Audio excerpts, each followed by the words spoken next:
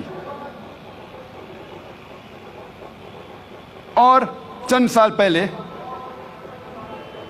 جب ایل کے اڈوانی اس ملک کے ہوم منسٹر تھے, انہوں نے کہا تھا کہ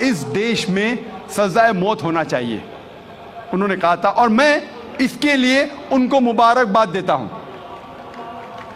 باقی باتیں ایل کے اڈوانی کی میں نہیں مانوں, لیکن یہ بات کو ضرور مانتا ہوں کہ اس ٹائم جب وہ ہوم منسٹر تھے انہوں نے کہا تھا کہ ہندوستان میں بھی جو بھی انسان, جو بھی شخص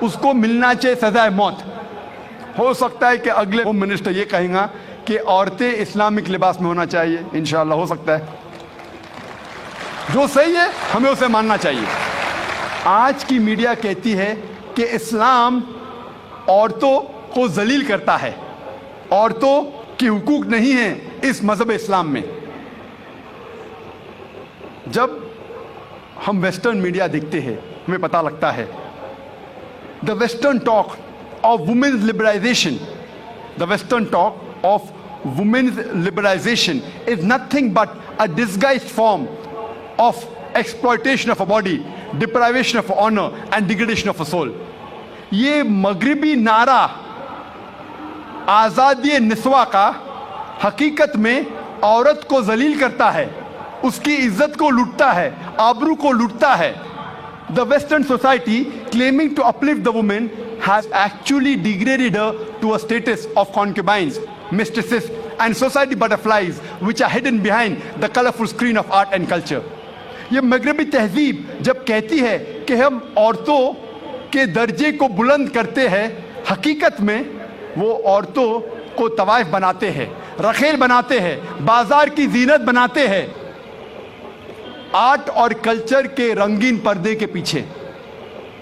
آرٹ اور کلچر کے نام پہ وہ کہتے ہیں کہ ہم عورتوں کو آزادی دے رہے, حقیقت میں وہ انہیں ذلیل کرتے ہیں. اور ہم دیکھتے ہیں وومنز لبرائزیشن کے نام پہ یہ ویسٹرنرز کیا کر رہے ہیں. آپ دیکھیں گے اکثر ایڈورٹیزمنٹ میں آپ کو عورتیں ملیں گی, جو چیز عورتیں استعمال نہیں کرتی اس میں بھی عورتیں موجود ہیں. مثال کے طور پہ آپ اگر موٹر سائیکل کی ایڈ دیکھیں گے, کتنے خواتین, کتنے عورتیں دنیا میں موٹر سائیکل چلاتی ہیں, کتنے. پھر بھی موٹر سائیکل کی ایڈ میں آپ عورتوں کو دیکھیں گے. ایک بہت فیمس ایڈ تھی, مجھے کس نے کہا تھا, بی ایم ڈبلیو موٹر گاڑی کی. یہ گاڑی ہے بی ایم ڈبلیو, جو نوجوانوں میں بہت فیمس ہے, بہت مشہور ہے. عام طور پہ مرسڈیز کو مانا جاتا ہے بہت اچھی گاڑی, لیکن نوجوانوں میں بی ایم ڈبلیو, وہ اور تیز ہے, اس کا پک اپ اچھا ہے, تو نوجوان پسند کرتے ہیں بی ایم ڈبلیو گاڑی, اور تیز اور پک اپ, ویری فاسٹ کار. تو مجھے کس نے کہا تھا, ایک مشہور ایڈورٹیزمنٹ تھی بی ایم ڈبلیو کی. اس بی ایم ڈبلیو کے آگے اس ایڈورٹیزمنٹ میں ایک عورت ہے بکینی میں, اس کے بدن پہ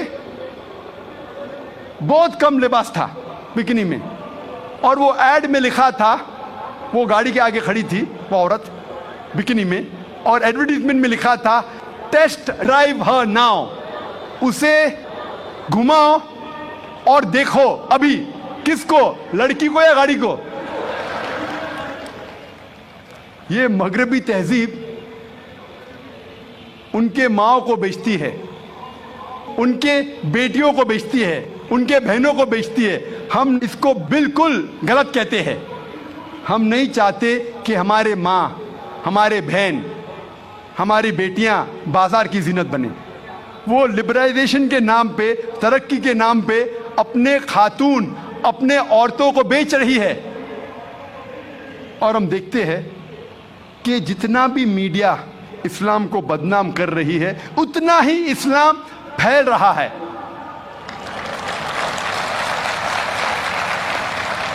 آج سب سے زیادہ پھیلنے والا مذہب ساری دنیا میں number 1 Islam. You S A میں سب سے زیادہ پھیلنے والا مذہب اسلام, یورپ میں سب سے زیادہ پھیلنے والا مذہب اسلام. اور جو لوگ, جو غیر مسلمان اسلام قبول کرتے ہیں, ان میں سے 2/3 حصہ عورتیں ہیں. 2/3 آف دیم آر وومن. اگر اسلام عورتوں کو ذلیل کرتا ہے تو عورتیں اسلام قبول کیوں کرتے؟ یہ امریکن عورتیں اسلام کو کیوں قبول کر رہی ہے؟ یہ یورپین عورتیں اسلام کو کیوں قبول کر رہی ہے؟ کیونکہ وہ جانتے ہیں کہ عورتوں کے مسائل کا حل اسلام ہے. وہ جانتے ہیں کہ عورتوں کے لیے رحمت ہے اسلام. اللہ تعالیٰ فرماتے ہیں سورہ ال عمران میں, سورہ نمبر 3 آیت نمبر 54 میں, مکروا مکر اللہ واللہ خیر الماکرین. ان لوگوں نے پلان کیا, سازش کی, اللہ نے بھی پلان کیا, اور سب سے بہترین پلانر اللہ ہے. جتنا وہ اسلام کو دبانے کی کوشش کر رہے ہیں, اتنا ہی اسلام تیزی سے پھیل رہا ہے. اور خصوصاً میڈیا 11 سپٹمبر 2001 کے بعد جو تیزی سے اسلام کو بدنام کر رہا ہے, الحمدللہ ثم الحمدللہ, اتنی ہی تیزی سے اسلام پھیل رہا ہے. 11 سپٹمبر 2001 کے بعد 10 مہینے میں 34,000 امریکنوں نے اسلام قبول کیا. 11 سپٹمبر 2001 کے بعد 9 مہینے میں 22,000 یورپین لوگوں نے اسلام قبول کیا. جتنا بھی وہ اسلام کو دبانے کی کوشش کر رہے ہیں, اتنا ہی اسلام پھیل رہا ہے. اسی لیے میں کہتا ہوں, اسلام انسانیت کے لیے رحمت ہے, زحمت نہیں. جب میڈیا کہتی ہے کہ انسانیت کے لیے اسلام ایک مسئلہ ہے, حالانکہ انسانیت کے مسائل کا حل ہے اسلام. میں تقریر کو ختم کرنا چاہتا ہوں. اللہ سبحانہ و تعالیٰ کی آیت سے, سورہ اسراء میں سورہ نمبر 17 آیت نمبر 81 میں اللہ سبحانہ و تعالیٰ فرماتے, وَقُلْ جَاءَ الْحَقُّ وَزَاقَ الْبَاطِلُ إِنَّ الْبَاطِلَ كَانَ زَهُوقًا. کہہ دو حق آ چکا ہے اور باطل ختم ہو گیا ہے, اور باطل کو ختم ہونا ہی تھا. واخر دعوانا الحمدللہ رب العالمین.